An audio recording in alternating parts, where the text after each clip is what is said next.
आज के लेक्चर में हमने बीएससी इनऑर्गेनिक के पी ब्लॉक वाले चैप्टर जिसका नाम है ऑक्सीजन एंड सल्फ़र, उसमें से एक important long question thionic acids को डिस्कस करना है। ठीक है। The term thionic acid is use for acids containing two sulphonic group united together either directly or through one or more sulphur atoms. Thionic acid किस के लिए use होता है? दो सल्फोनिक ग्रुप्स, एक ऐसा एसिड जिसके अंदर दो सल्फोनिक ग्रुप्स मौजूद हो। सल्फोनिक ग्रुप्स कौन सा है? सल्फ़र से रिलेटेड है, SO2OH। ठीक है।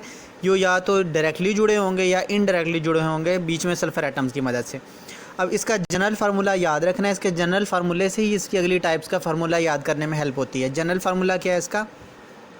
H2SnO6। ठीक है, यानी H2 और O6 कॉमन रहेगा, जबकि N की वैल्यू 2 से 6 तक हो सकती है। ठीक है, 2 होगी तो डाइथियोनिक एसिड, 3 होगी तो ट्राई, 4 टेट्रा, पेंटा और 6 हो जाएगी हेक्साथियोनिक एसिड। तो ये इस जनरल फार्मूले से ही पता होना चाहिए।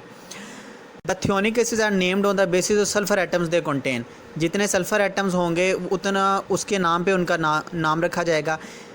जो थियोनिक एसिड जिसके अंदर दो सल्फर एटम्स हैं, अब SN की जगह S2 आ गया, H2SO6, इसको हम कह देंगे डाइथियोनिक एसिड्स, क्योंकि इसमें दो सल्फर एटम्स हैं।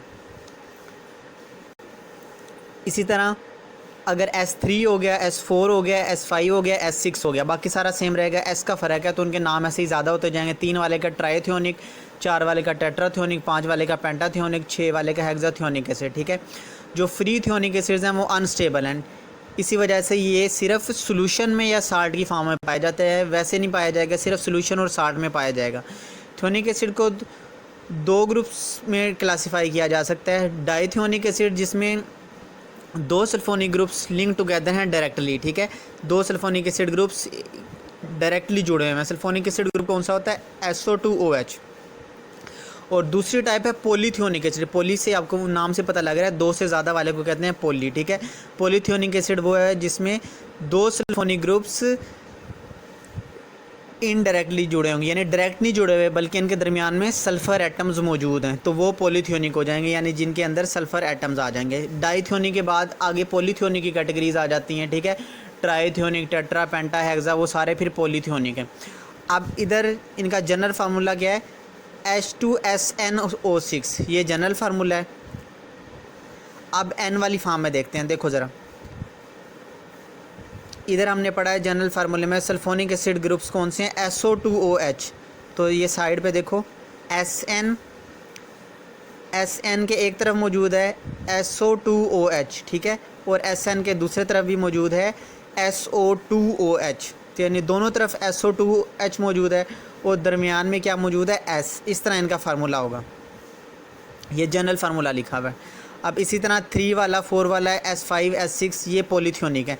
2 वाला जो है वो है डाइथियोनिक एसिड, उसमें डायरेक्ट जुड़े होते हैं, जबकि जो पॉलीथियोनिक है उसमें दरमियान में और सल्फ़र एटम्स मौजूद होते हैं। इसका फ़र्क आगे ही अभी हम पढ़ते हैं स्ट्रक्चर्स की मदद से। ये अब आप देखो, ये जो नीचे हमने लिखा हुआ है ना, एक तरफ भी SO2H है और दूसरी तरफ भी SO2H। ठीक है,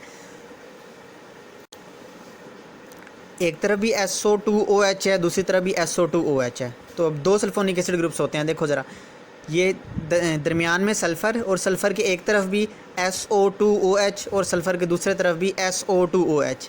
अब पता कैसे लगता है सल्फ़र ने 6 बॉन्ड्स बनानी है?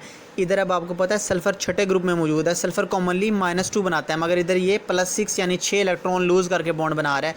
तो हर सल्फ़र ने 6 बॉन्ड्स बनाई हुई हैं, सिवाय दरमियान वाले के, उसने 2 बनाई हैं। ठीक है, तो ऑक्सीजन वैसे ही 2 बॉन्ड्स बनाता है, तो ऑक्सीजन के साथ डबल बॉन्ड है और बाकियों के साथ एक एक बॉन्ड है। तो दरमियान वाले सल्फ़र ने 2 बनाई है, ऊपर नीचे वाले जो सल्फ़र हैं उन्होंने 6 बॉन्ड्स बनाई हुई हैं। तो ये उसके बाद जो ए स्ट्रक्चर है ना, वो है ट्राइथियोनिक एसिड। ट्राइथियोनिक एसिड क्यों है? क्योंकि अब इसमें 3 सल्फ़र हैं, 1 2 3। ठीक है, 3 सल्फ़र हैं। SN में 3 है, इसका फार्मूला है H2S3O6। ठीक है, तो अब इसमें 3 सल्फ़र एटम्स हैं, तो ये ट्राइथियोनिक एसिड है। और ट्राइथियोनिक एसिड में से अगर एसिड है ना, तो अगर ये अपने प्रोटॉन लूज़ कर दे, पीछे क्या बचेगा? पीछे ये चीज़ें बचेंगी। देखो, H निकल गया तो पीछे 3 ऑक्सीजन बच गए, और नीचे वाले सल्फ़र के पास भी 3 ऑक्सीजन बच गए, क्योंकि H तो वो डोनेट कर देगा। तो ये उसका आयन है, यानी एसिड जब प्रोटॉन लूज़ कर देगा तो B वाला उसका आयन है।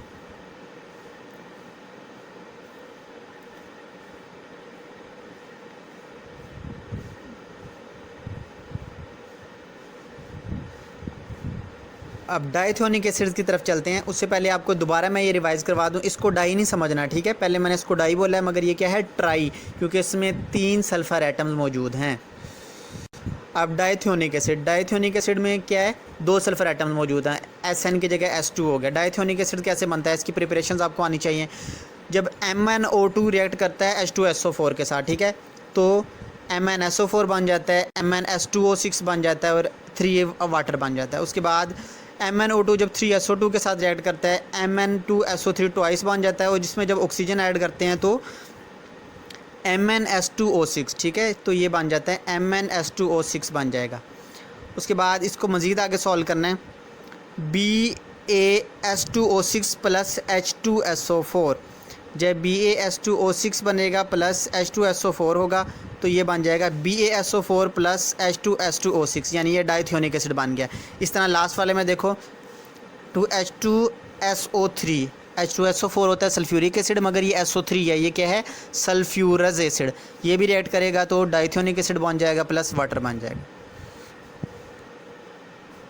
उसके बाद डाइथियोनिक एसिड का स्ट्रक्चर अब हम देख लेते हैं, ठीक है। पहले उन्होंने जो शुरू में बताया वो ट्राइथियोनिक का स्ट्रक्चर था, तो अब 1 बाय 1 एक्सप्लेन कर रहे हैं। ये डाइथियोनिक का फिर ट्राई का दोबारा भी आएगा।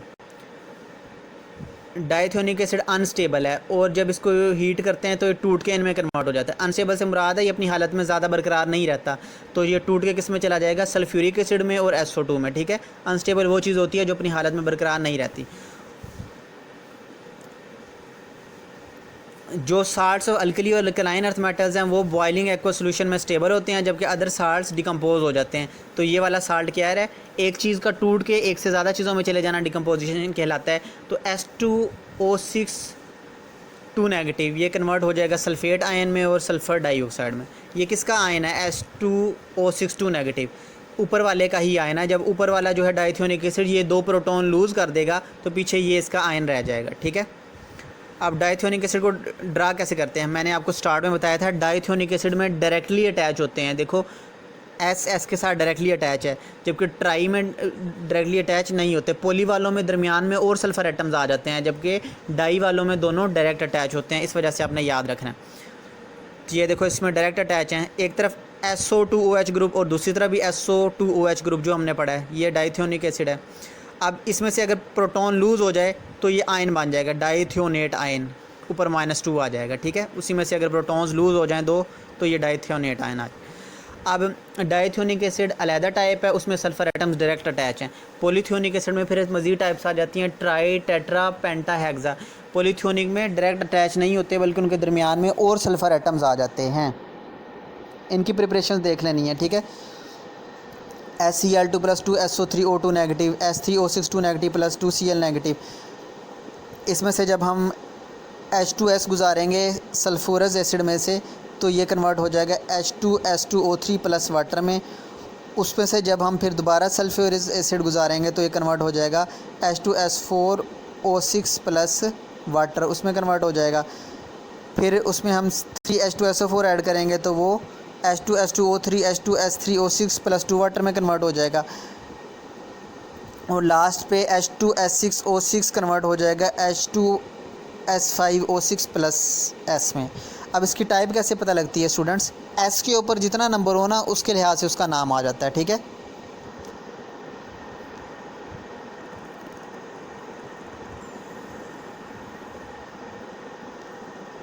ये इक्वेशंस है, ये लिख के प्रैक्टिस करने वाली हैं, ठीक है। अब लास्ट पे पॉलीथियोनिक के मिक्सचर में से हर एसिड को क्या कर लिया जाता है, सेपरेट कर लिया जाता है। ऑर्डर ऑफ सोलिबिलिटी क्या है इनमें, ज़्यादा सोलिबिलिटी किसकी है, K2S3O6 की ज़्यादा सोलिबिलिटी है। उसके बाद K2S6O6 की दूसरे नंबर पे, फिर K2S4O6 की तीसरे नंबर पे, और इसकी और नेक्स्ट वालों की बराबर है। ये सोलिबिलिटी हो गई उसकी। उसके बाद नेक्स्ट मेथड्स क्या हैं इनको बनाने के, ये क्वेश्चन देख लेनी है। S2Cl2 + 3 वाटर वाले मेथड्स हैं, ये लिख के प्रैक्टिस कर लेनी है इसमें से, क्योंकि अगर ये लॉन्ग वाइज आए ना तो ये सारे करने की ज़रूरत नहीं है। इनमें से हर पॉइंट में से जो जो आसान लगती हैं वो क्वेश्चन आपने करते जाना, ठीक है। वैसे ये इंपॉर्टेंट लॉन्ग क्वेश्चन है। उसके बाद डिकम्पोजिशन से मुराद है जब ये टूट जाएंगे तो एक चीज़ टूट के ज़्यादा कंपोनेंट्स में चली जाए उसको कह देते हैं decomposition. Change in stability, change in stability, जब लिटिल मिनरल एसिड ऐड कर देते हैं वो स्टेबिलिटी को चेंज कर देता है।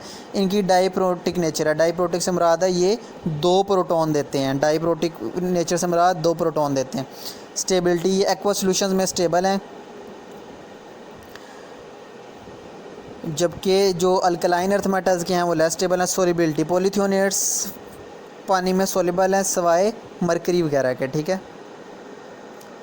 उसके बाद action of oxidizing agent, reduction, ये सारे इसमें कंसेप्ट नहीं है, ये क्वेश्चन लिख के प्रैक्टिस करने वाली हैं, ठीक है, इनको लिख के प्रैक्टिस कर लेनी है।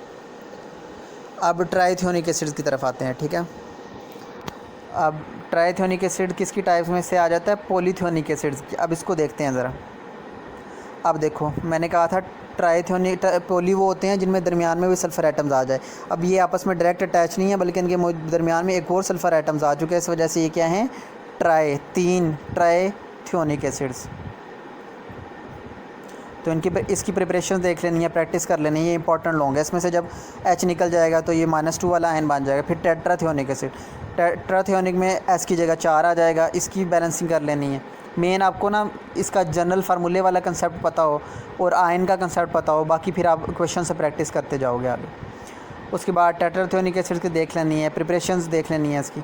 स्ट्रक्चर ऑफ टेट्राथियोनिक एसिड, अब टेट्राथियोनिक साइडें हमेशा सेम रहेंगी जैसे डाई में थी, SO2OH, मगर दरमियान में अब 4 हो गए हैं क्योंकि ये टेट्राथियोनिक एसिड है, ठीक है। अब ये स्ट्रक्चर किस लिहाज से उन्होंने बनाया हुआ है? वेस्पर थ्योरी के लिहाज से ज्योमेट्री है, ठीक है। वेस्पर के मुताबिक उन्होंने इसको बनाया हुआ है कि SOS सबसे पहले आ जाता है SO4 नेगेटिव, ये सल्फेट हो गया, प्लस SO4, ये SO4 हो गया, तो ये उन दोनों को मिला के इनका स्ट्रक्चर बन जाएगा, S2O32 नेगेटिव का स्ट्रक्चर बन जाएगा। फिर पेंटाथियोनिक एसिड, नाम से पता लग रहा है S की जगह 5 आ जाएगा पेंटाथियोनिक एसिड में, ठीक है। अब S दरमियान में कितने आ जाएंगे? 1 2 3 4 5। साइडों पे जो सल्फोनिक ग्रुप्स हैं वो सेम है, SO2OH SO2OH। इसमें याद रखना है जो साइडों वाले सल्फ़र हैं उन्होंने 6 बॉन्ड्स बनानी है, जो दरमियान वाले हैं उन्होंने 2 बॉन्ड्स बनानी है। उसके बाद हेक्साथियोनिक एसिड भी उसी तरह, देखो 6 सल्फ़र आ जाएंगे इसमें। तो मेन आपने इसकी इक्वेशंस की प्रैक्टिस कर लेनी है। स्ट्रक्चर्स का कंसेप्ट मैंने आपको बता दिया, ठीक है, स्ट्रक्चर्स का कंसेप्ट बता दिया, जनरल फार्मूला बता दिया, आपने इनकी प्रिपरेशंस और उनके जो मेन रिएक्शंस हैं उनको लॉन्ग वाइज याद कर लेना है, क्योंकि ये इनमें से इस चैप्टर में से अक्सर यही लॉन्ग क्वेश्चन आ जाता है, ठीक है।